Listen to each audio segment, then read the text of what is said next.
There's a storm brewing on the horizon. Your team's already stretched thin. If only there were experts to reach out to. A brain trust. Some lightning in a bottle. Accelerating your project through the finish line. The storm chasers have a name. UAH.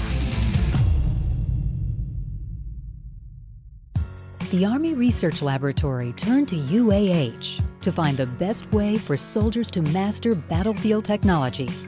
We do a line of experiments where we bring students in and get them to interact with a operator interface for UAVs. Similar to my kids, they're the Xbox generation. You show them how to do something and they're off and running and teaching you more about the system than you know about it. I'm one of the 5 soldiers on this team, and our mission is to clear this town. So my guy on the ground is now looking at a controller. He's able to see into this compound, this area, and say, okay, where are there possibly targets? But the real skill that's needed is how do you maneuver through the various traps, scenes, and stay alive? And how do you do that in a group? We're going to try to crack that code, and I believe these students will help us do that.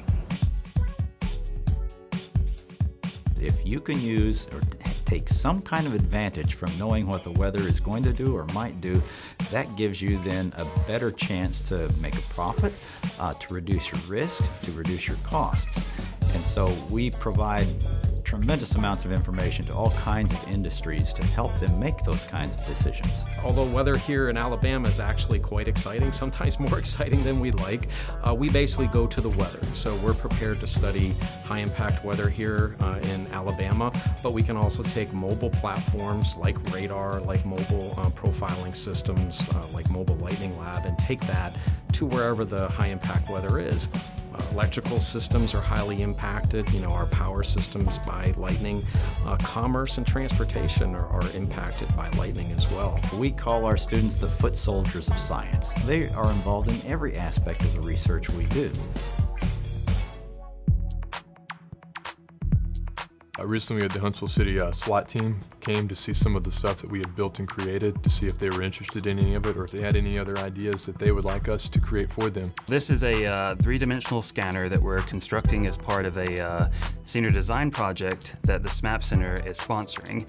And the idea is that this will be placed on a rover and spun around on its axis, and it will create a 3D image of the interior of a building. They were going over a concept to buy a robot that had the capability to have a zero turn. They wanted to eventually be able to make it autonomous or just have it controlled by a remote. I asked if I could put my opinion in, and they said sure. And I said, why don't you just buy an electric wheelchair? You could buy one that has zero turn capability and it'll do the exact same thing as the robot you're wanting. And so they were like, well, okay, research that for us. So I got on Craigslist. We found one for about $250, which was much less than what they were looking at purchasing, which was anywhere between $10,000 to $20,000. They actually have a master's program here in cybersecurity, and they have different tracks that you can go down. They have a track for business, a track for computer science, and a track for computer engineering. And since my undergraduate is going to be in computer engineering, I'll be doing cybersecurity with computer engineering. It's not strictly just a lecture school. A lot of research goes on here, and you feel like you're a part of it. We're very engaged in everything that sort of starts at the atmosphere of the sun and moves outward into planetary space, understanding the impact of the sun on the Earth, which nowadays is often called space weather. The people here are always willing, as Dr. Zink said, to collaborate with other people, with NASA, of course, and the institutes. We always try to get collaborators because we know if the more people you work with, the easier it is to try to figure out your problem. In one example, UAH will work on the Faraday Cup attached to Solar Probe Plus in 2018. It will record ion strikes as the probe plunges into the sun's atmosphere.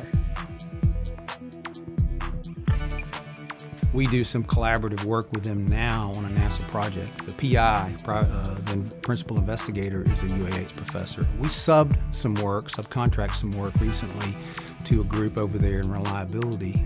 So we really appreciate UAH. They have a lot of capability. Putting all of that together makes us a really unusual, unique team that gives us an opportunity to do things that really very few other places in the world, not just the US, but in the world, can do together. And they're raising up system engineers and design engineers. We've hired a number of guys and girls out of that program there, and so it's been a very good relationship for us. Brilliant experts, rising star students, with labs and powerful computers backing them up. From weather on Earth to particles in space, soldier training to unmanned robots, companies and agencies tap our abilities every day. Let UAH chase the storm that needs taming in your world.